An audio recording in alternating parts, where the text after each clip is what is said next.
ಸರ್ವೋಪಚಾರಾರ್ಥೆ ಪುಷ್ಪಾಣಿ ಸಮರ್ಪಯಾಮಿ. ಆ ವಿಘ್ನೇಶ್ವರ ನಿಮಗೆ ಆಯುರಾರೋಗ್ಯ ಕೊಡ್ಲಿ. ಅದ್ಯಾಕಮ್ಮ ಹಾಗೆ ನೋಡ್ತಾ ಇದ್ದೀರಿ? ದಿನ ಇದು ಮಾಮೂಲೆ. ಈ ವಯಸ್ಸಲ್ಲೇ ಅದ್ ಏನು ಭಕ್ತಿ, ಏನು ಪೂಜೆ, ಏನು ಪುನಸ್ಕಾರ.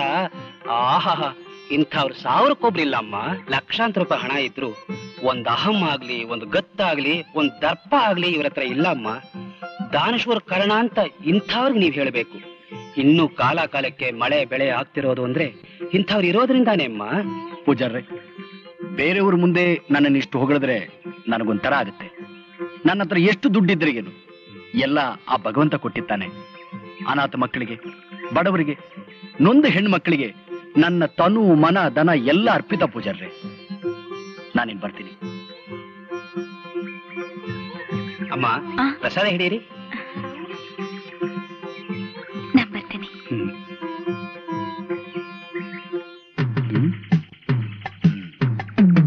ಕಳ್ ಪೂಜಾರೆ ಬಾ.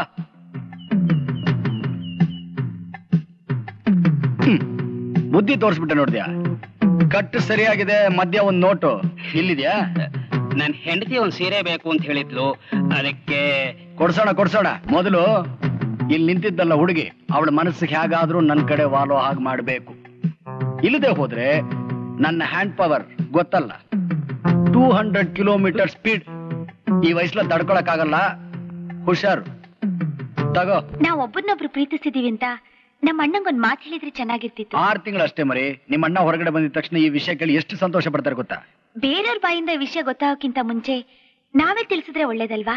ಯಾಕಂದ್ರೆ ಗೌರವ ಮರ್ಯಾದೆಗೆ ಬೆಲೆ ಕೊಡುವಂತ ವ್ಯಕ್ತಿ ನಮ್ಮಣ್ಣ. ನೀನ್ ಯಾಕೆ ಇಷ್ಟು ಹೆದರ್ತಾ ಇದ್ಯಾ? ನಿನ್ನ ನಂಬಿಸಿ ಮೋಸ ಮಾಡೋದಿಲ್ಲ. ಬೇಕಾದ್ರೆ ಹೇಳು, ಈಗಲೇ ನಿಂಗೆ ತಾಳಿ ಕಟ್ಬಿಡ್ತೀನಿ. ಆಗ್ಲಾದ್ರೂ ನಂಬಿಕೆ ಬರುತ್ತೋ ಏನೋ? ಚೇಚೆ, ನಂಬಿಕೆ ಪ್ರಶ್ನೆ ಅಲ್ಲ ಅರುಣ್. ಚಿಕ್ಕನ್ನಲ್ಲೇ ತಬ್ಲಿ ಆಗಿದ್ ನನ್ನನ್ನ ಸಾಕ್ದವ್ರೆ ನಮ್ಮ ಅಣ್ಣ ಅತ್ಗೆ. ಅವರೇ ಹಸೆಮಣೆ ಮೇಲೆ ಕೂತ್ಕೊಂಡು ದಾರಿ ಏರ್ಕೊಡ್ಬೇಕು ಅಂತ ಆಸೆ ಅಷ್ಟೇ. ಮರಿ, ನಿನಗೆ ನಿಮ್ಮ ಅಣ್ಣ ಅತ್ತಿಗೆ ಎಷ್ಟು ಮುಖ್ಯನೋ ನನಗೊಬ್ಬ ಇದ್ದಾನೆ. ಆತ ಇಲ್ಲದೆ ಯಾವ ಕೆಲಸವೂ ಮಾಡಲ್ಲ. ಯಾರದು? ನಿಮ್ ತಂದೆನಾ? ಛೀ, ಇಂಥ ಒಳ್ಳೆ ಸಮಯದಲ್ಲಿ ಅವನ್ಯಾ ಕರೆಯೋಕ್ ಹೋಗ್ತೀಯ? Benaka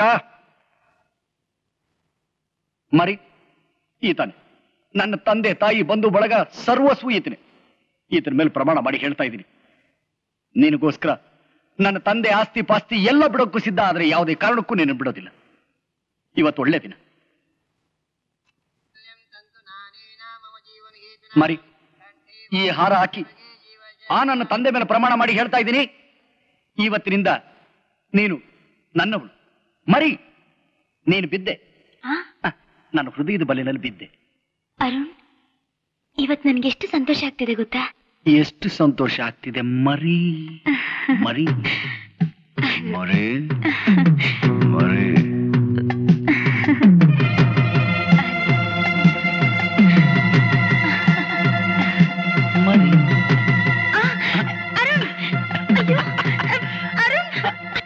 no problem. ನಾನ್ ತೆಗಿದ್ದೀನಿ. ನೀನು ಅಷ್ಟೇ ತಾನೆ? ಅರೆ ಮರಿ ಮರಿ ಮರಿ ಮರಿ ಏನಾಗಿದ? ಅಲ್ಲಿದ್ಯಾ? ಒಂದು ನಿಮಿಷ, ಎಲ್ಲಿದೆ ನೋಡ್ತೀನಿ.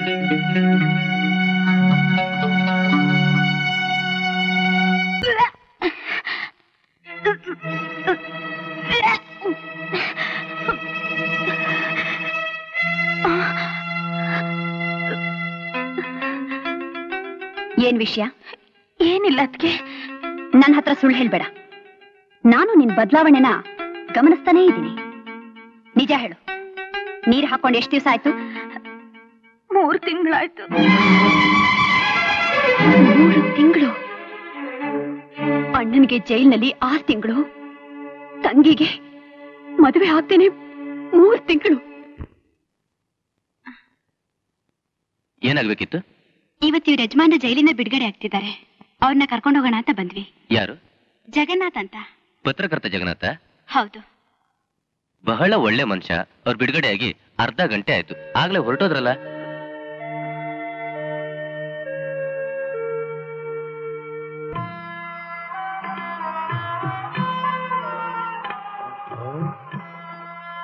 ಓ ಜಗನ್ನಾಥರೇ, ನೀವು ಜೈಲಿಂದ ಬಿಡುಗಡೆ ಆಗದೆ ಇದ್ರೆ ಬಹಳ ಚೆನ್ನಾಗಿರ್ತಿತ್ತು. ಯಾಕೆಂದ್ರೆ ಇನ್ನು ಏನೇನ್ ಕೇಳಬೇಕು, ಏನೇನ್ ನೋಡ್ಬೇಕು, ಆ ಪ್ರೆಸ್ ಹತ್ರ ಹೋಗಿ ಇದು ನಮ್ಮ ಅಡ್ರೆಸ್ ಅಲ್ಲ, ಅಡ್ರೆಸ್ ಅಲ್ಲೋಗಿ ಆ ಕಡೆ ಗೌರಮ್ಮ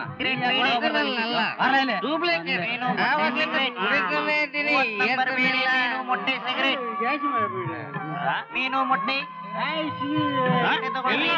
ಪೇಪರ್ನವನು ಸಾರಾಯಿ ಕುಡಿಯಕ್ ಬಂದ್ಬಿಟ್ಟ. ಮೀನು ಮೊಟ್ಟೆ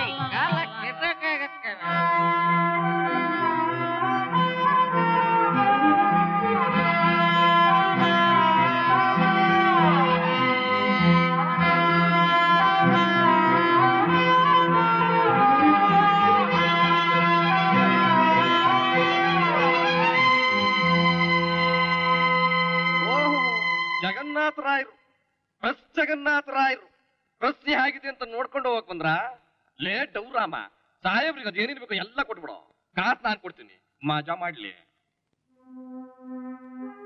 ಏನ್ ರಾಯ್ರೆ ಎಲ್ಲಿ ಹೋಯ್ತು ನಿಮ್ಮ ಆದರ್ಶ? ಮಣ್ಣಿನ ಬಗ್ಗೆ ಬರೀತೀನಿ, ಬಡವ್ರನ್ನ ಉದ್ಧಾರ ಮಾಡ್ತೀನಿ ಅಂತ ಹೇಳ್ತಾ ಇದ್ರಿ, ಧ್ವನಿ ಧ್ವನಿ ಅಂತ ಕೂಗ್ಕೋತಾ ಇದ್ರಿ. ಹೇಳಿ ಇವುಗಳು ಧ್ವನಿನ ಇಂಥವ್ರನ್ನ ಮೇಲಕ್ಕೆ ತಕ್ಕೋಗಿ ನೀವೇ ಕೆಳಗಡೆ ಬಿದ್ದೋಗ್ಬಿಡೋದ? ಇನ್ನೂ ಸ್ವಲ್ಪ ಮುಂದುವರೆದ್ರೆ ಪಾತಾಳಕ್ಕೂ ಸೇರ್ಕೊಂಡ್ಬಿಡ್ತೀರ. ಆವತ್ತು ಹಲ್ಕಿತ್ತಾವು ಅಂತ ಮಣ್ಣಂಗಂತ್ರಿ, ಅದೇ ಹಾವುಗೆ ಮತ್ತೆ ಹಲ್ಲು ಬರುತ್ತೆ ಅನ್ನೋದನ್ನೇ ಮರ್ತು ಬಿಡೋದ? ಮರಿಬಾರ್ದಾಗಿತ್ತು. ನೀರ್ದೊಳಗೆ ಇದ್ದಾಗ ಮೀನ್ಗಳನ್ನ ಬರೀ ಕೈಲಿ ಹಿಡಿಯಕ್ಕಾಗತ್ತಾ? ಬಲೆದು ಹಾಕ್ಬೇಕು. ಈಗ ನೋಡಿ ಇದ್ರದ್ದು ಅವಸ್ಥೆ. ಆ ರೀತಿ ನಿನ್ ಜೀವನಾನು ಅವ್ಯವಸ್ಥೆ ಆಗೋಗ್ಬಿಟ್ಟಿದೆ. ಈಗ ನೀನು ಸ್ವಲ್ಪ ಕುಡಿ, ಮನೆಗೂ ಸ್ವಲ್ಪ ತಗೊಂಡೋಗು, ಅಲ್ಲೂ ಸ್ವಲ್ಪ ಕುಡಿ, ಆಮೇಲೆ ಮನಸ್ಸಿಗೆ ಸ್ವಲ್ಪ ಸಮಾಧಾನ ಆಗುತ್ತೆ.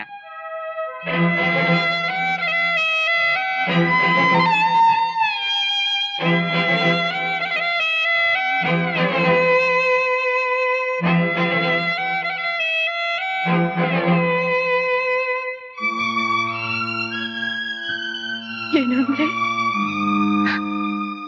ಹೇಗಿದೆಯಾ ಜಾನಕಿ? ಚೆನ್ನಾಗಿದ್ದೀನಿ. ಕವಿತಾ ಎಲ್ಲಿ? ಎಲ್ಲೂ ಕಾಣ್ತಾನೆ ಇಲ್ವಲ್ಲ? ಅವಳು ನಾನು ಹೇಳ್ತೀನಿ, 5 rupees ಪ್ಲೀಸ್. ನೀವು ಸ್ವಲ್ಪ ಸುಮ್ಮನೆ ಇರ್ತೀರಾ? ನಿಮಗ್ ಗೊತ್ತಿಲ್ಲ, ಸುಮ್ಮನಿರಿ ಅಮ್ಮ. ಕೆಲವು ವಿಷಯಗಳನ್ನ ಹೇಳಬೇಕಾದ ಸಮಯ ಸಂದರ್ಭದಲ್ಲಿ ಹೇಳಿದ್ರೇನೆ ಒಳ್ಳೇದು. ಪರಿಸ್ಥಿತಿ ಕೈ ಮೀರಿ ಹೋದ್ರೆ ಕವಡೆ ಬೆಲೆನೂ ಇರಲ್ಲ. ಜಗನ್ನಾಥರಾಯರೇ, ನೀವು ದುಡ್ಡು ಕೊಡದೆ ಇರೋ ಚಿಂತೆ ಇಲ್ಲ. ನಿಮ್ ತಂಗಿ 3 ತಿಂಗಳು ಬಳಸಿರಿ.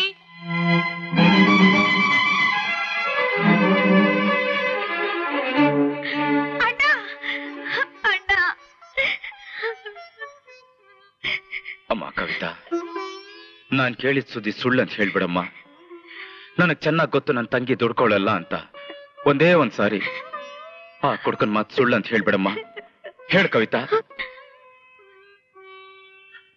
ಜಾನಕಿ, ನಾನ್ ಕೇಳಿದ್ ನಿಜಾನಾ? ಯಾಕೆ ಮಾತಾಡ್ತಾ ಇಲ್ಲ? ಯಾಕೆ ನೀವಿಬ್ರು ಮಾತಾಡ್ತಾ ಇಲ್ಲ? ಮಾತಾಡಿ ಅಣ್ಣ. ನನ್ ಕ್ಷಮಿಸ್ಬಿಡಣ್ಣ. ನಿನಗ್ ಕೆಟ್ಟ ಹೆಸರು ತರಬೇಕು ಅಂತ ನನ್ನ ಮನ್ಸಲ್ಲಿರ್ಲಿಲ್ಲ. ಇದ್ರಿಂದ ನಿನಗೆ ಎಷ್ಟು ನೋವಾಗಿದೆ ಅಂತ ನನಗ್ ಗೊತ್ತು. ನಾನೇನ್ ಮಾಡ್ತಿದ್ದೀನಿ ಅಂತ ನನಗೆ ಗೊತ್ತಿಲ್ಲದೆ ಒಂದು ಕ್ಷಣ ದುಡುಕ್ಬಿಟ್ಟೆ. ನಿನ್ನ ಪರಿಸ್ಥಿತಿ ನನ್ಗೆ ಅರ್ಥ ಆಗತ್ತಮ್ಮ. ಯವ್ವನೇ ಹಾಗೆ. ಎಡವಕ್ ಮುಂಚೆ ಮನಸ್ಸನ್ನ ಸ್ವಲ್ಪ ಹತೋಟಿಯಲ್ಲಿ ಇಟ್ಕೊಂಡಿದ್ರೆ ಚೆನ್ನಾಗಿರ್ತಿತ್ತು. ಅವ್ರು ನನ್ನೇ ಮದ್ವೆ ಆಗ್ತೀನಿ ಅಂತ ಪಾಶ ಇಟ್ಟು ಪ್ರಮಾಣ ಮಾಡಿದಾರಣ್ಣ. ಸರಿ, ಈ ವಿಷಯ 4 ಜನರಿಗೆ ಗೊತ್ತಾಗಕ್ ಮುಂಚೆನೆ ನಾನೇ ಹೋಗಿ ಅವನ್ನ ಮಾತಾಡಿಸ್ತೀನಿ. ಹುಡುಗ ಯಾರಮ್ಮ? ಅವ್ರು ತುಂಬಾ ಶ್ರೀಮಂತರಣ್ಣ. ಕಾರ್ ಇದೆ, ಬಂಗ್ಲೆ ಇದೆ. ಅವ್ರ ಕಾರು ಬಂಗ್ಲೆ ನಮಗ್ಯಾಕಮ್ಮ? ಹುಡುಗನ ಹೆಸರೇನು? ಅವನ್ ಗುಣ ಹೇಗೆ? ಅವ್ರು ತುಂಬಾ ಒಳ್ಳೆಯವ್ರಣ್ಣ. ಅವ್ರ ಹೆಸರು ಯಾರಮ್ಮ? ಧೈರ್ಯವಾಗಿ ಹೇಳು. ಅರುಣ್ ಅಂತ, ಮಾಜಿ ಮಂತ್ರಿ ದಯಾನಂದ್ ಅವ್ರ ಮಗ. ಯಾಕಣ್ಣ ಸುಮ್ನೆ ನಿಂತ್ಬಿಟ್ಟೆ? ಮಾತಾಡೋಣ.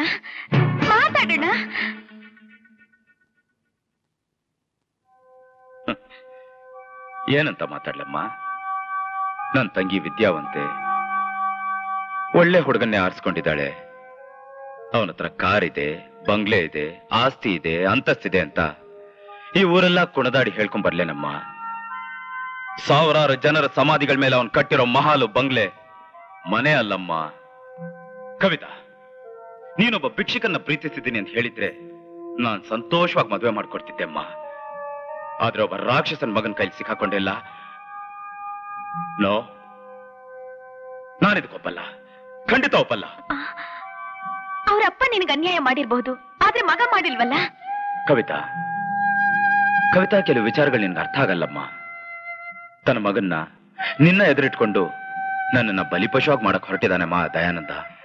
ಅಣ್ಣ, ನಿನ್ ಮೂಗಿ ನೇರಕ್ ನೀನ್ ಮಾತಾಡ್ತಿದ್ಯಣ್ಣ. ದಯವಿಟ್ಟು ಪರಿಸ್ಥಿತಿನ ಅರ್ಥ ಮಾಡ್ಕೋಣ. ಅರ್ಥ ಮಾಡ್ಕೊಂಡೇಮ್ಮ ನಾನು ಇಷ್ಟೆಲ್ಲ ಮಾತಾಡ್ತಿದ್ದೀನಿ.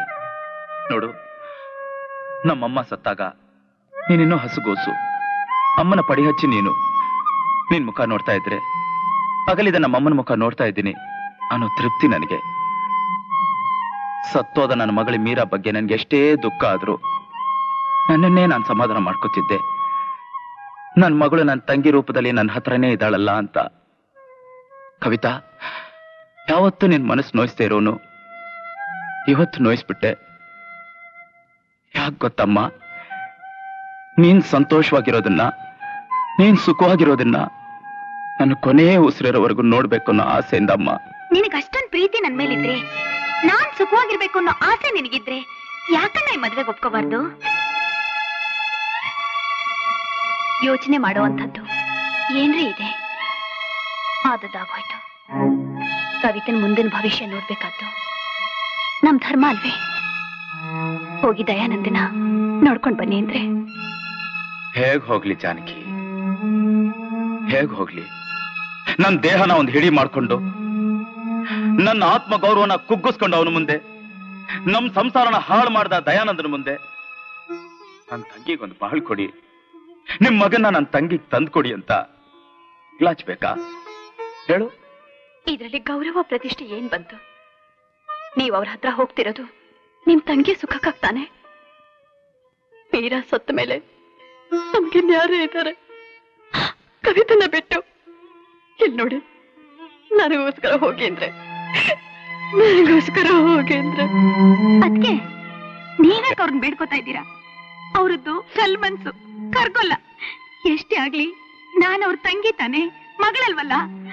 ಅಣ್ಣ, ನೀನೇ ಮದ್ವೆಗೆ ಒಪ್ಕೊಳ್ಳಿಲ್ಲ ಅಂದ್ರೆ ನಾನ್ ಖಂಡಿತ ಜೀವಂತವಾಗಿರಲ್ಲ, ಖಂಡಿತ ಇರಲ್ಲ. ಕವಿತಾ, ನಿಲ್ಲಮ್ಮ, ನಿಲ್ಲು, ನನ್ ಮಾತು ಕೇಳು ಕವಿತಾ. ಏನು ಅಂದ್ರೆ ಕವಿತಾ, ಯಾಕ್ರಿ ಸುಮ್ಮನೆ ನಿಂತ್ಬಿಟ್ರಿ? ಆ ಹುಡುಗಿ ಏನಾದ್ರೂ ಆಘಾತ ಮಾಡ್ಕೊಳಕ್ ಮುಂಚೆ ಈ ಮದ್ವೆಗೆ ಒಪ್ಕೊಂಡ್ಬಿಡಿ ಅಂದ್ರೆ. ಇಲ್ಲ, ನಿಮ್ ಇಷ್ಟ ಬಂದಾಗ ಮಾಡ್ಕೊಳ್ಳಿ.